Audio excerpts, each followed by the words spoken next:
Hello party people, welcome back to my channel. Today's party is gonna be a book party. The other types of parties we have are knitting and cross stitching, maybe a little bit of fitness, a little bit of lifestyle, and a whole lot of reading.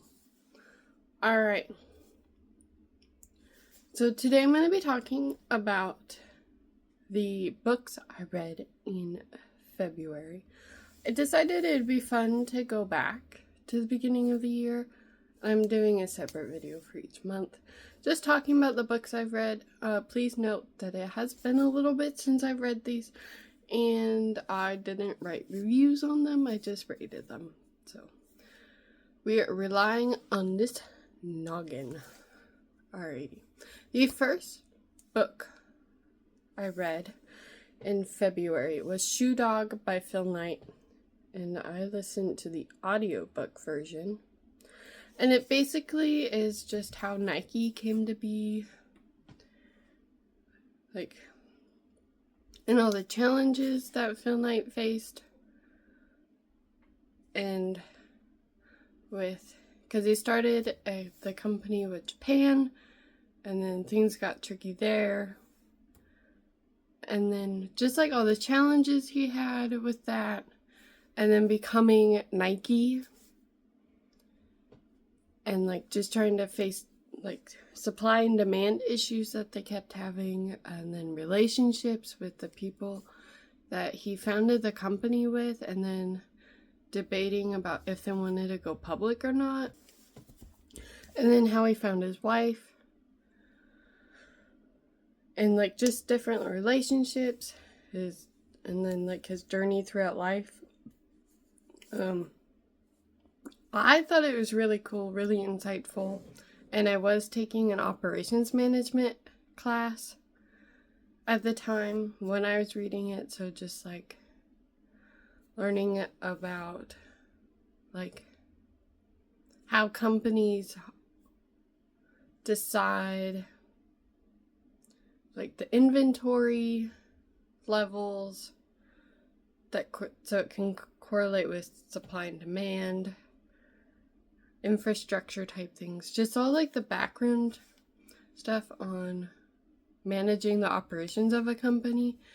And I thought that felt like Shoe Dog felt like a more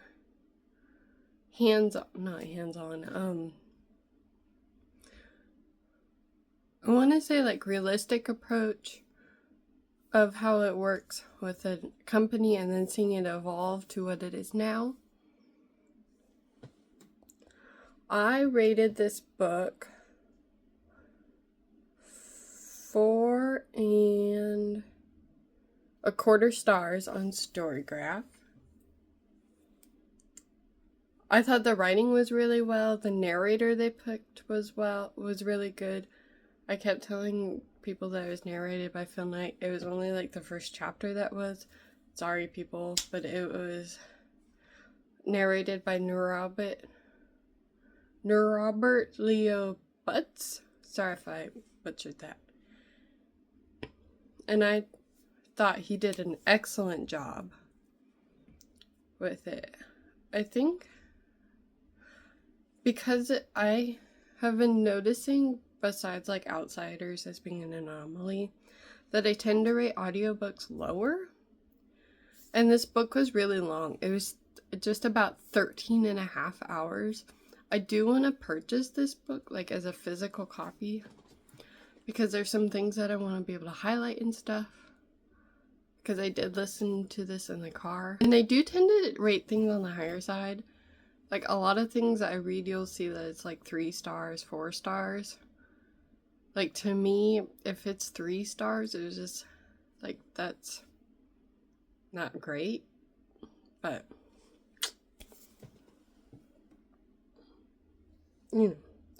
okay, the next book I read, I listened to this one. I didn't read any physical books in February, it looks like. Okay, so I listened to this one. It was When the Day Comes by Gabrielle Meyer and narrated by Rachel Bochon. excellent narration, 10 out of 10. The writing was really good. I do think it was a little bit slow.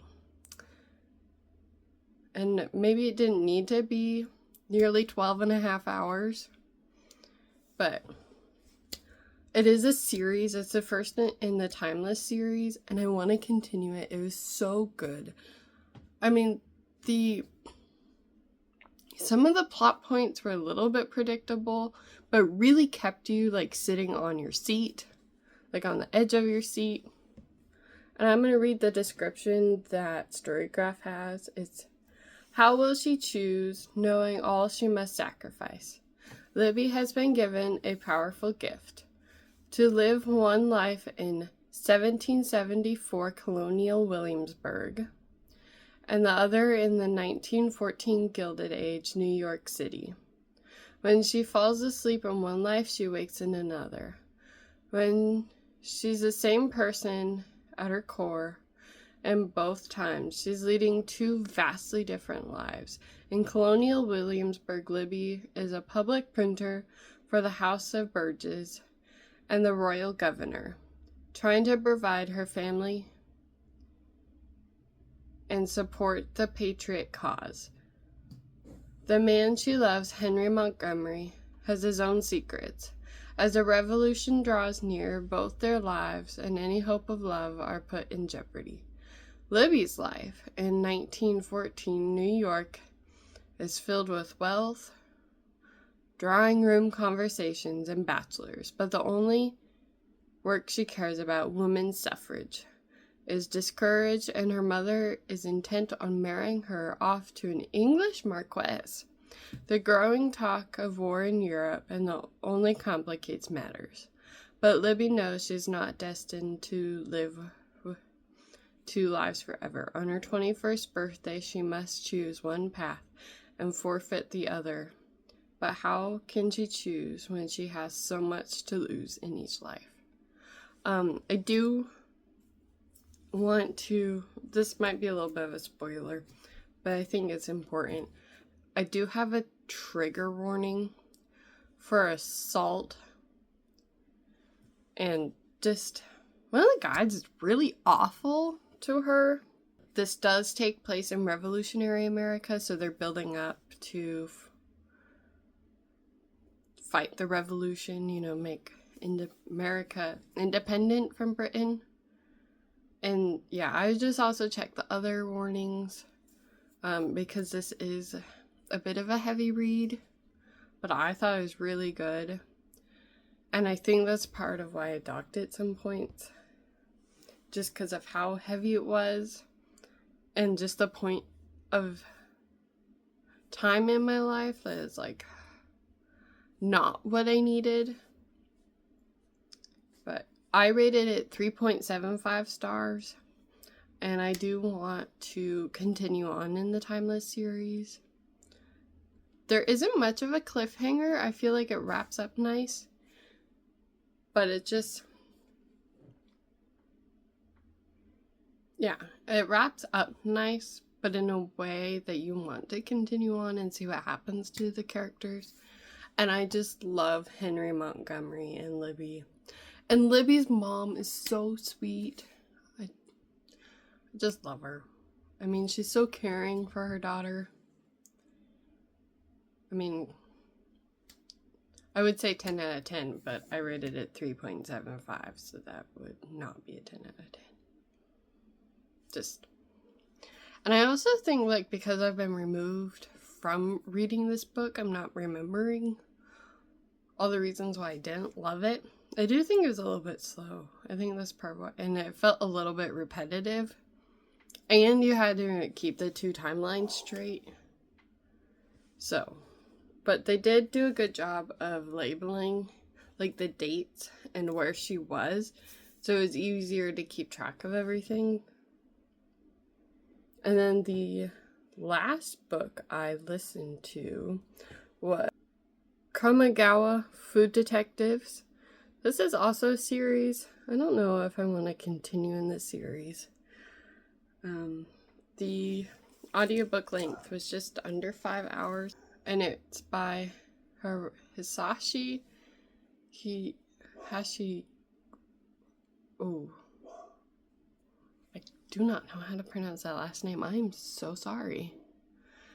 And Hanako Footman, which was the narrator, and it's translated from Japanese. And basically what this book is about is it's a father-daughter duo who own a restaurant. And a part of that restaurant is that people will come in and describe dishes to the daughter and like what they remember. Sometimes they don't remember a whole lot, and like why that dish means so much to them. And then it's a father's job to recreate it. So they go through a few stories, like a few different dishes, and I really liked it. I give it 3.5 stars. And again, I listened to an audiobook, but felt a little repetitive because like once you completed one story and like time would move a little bit, but then it was just like, okay, then the same setup happened basically. And then it was just like the differences between like what people told the daughter, and then like the dish would be different, but then like the reactions would basically be the same. So there's more in this series. I don't know how many are left, but I think I just need a break from this. And to be clear, I haven't read any more of the series. So I think in time it'd be like good. Like I want to read the next one because the writing was really good and the narrating was really good. Just felt repetitive. And I think I just need some space from that to be able to enjoy the next book more. And that is all the books I listened to and read in February. So unfortunately, it's time to take all the conversations to the comments. If you cannot wait till my next party, which I'm not sure what it will be. It might be my April reads. That's my plan. So you have an open invitation to that and all the other parties before and after this. But if you cannot wait, as I said, please take your partying to the comments, and I will see you there when I can. Have a good day. Bye!